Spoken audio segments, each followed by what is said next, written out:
Hi, another random Harry Potter thought.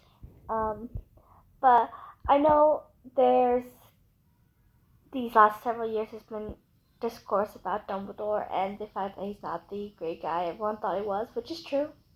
I don't condone half of what he does. But one thing we never talk about is his addiction to power. I think it is talked about, just not in comparison to Snape, because no one likes Snape anymore. I don't think. I hope not. I hate Snape, like I do. Um, but it's their addiction to powers are similar. It's mentioned from the very beginning of Snape's life, pretty much. He was drawn to the dark arts. That's why him and Lily always fought.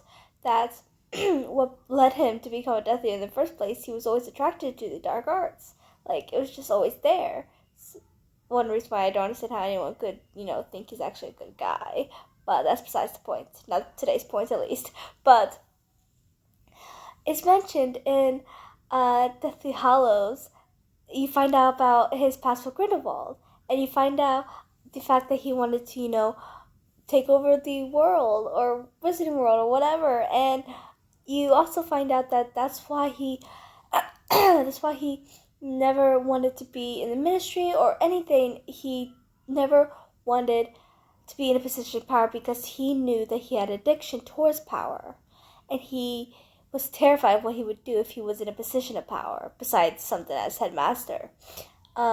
Which is what divides the line between him and Snape. Because even though I don't think Dumbledore is necessarily a good guy either, like, he's not nearly as bad as Snape. He didn't want to fight that power. He didn't really fight it that much, until maybe the very end, but still. And he didn't want to fight that power. He went with it. But Dumbledore, he fought that need for that power.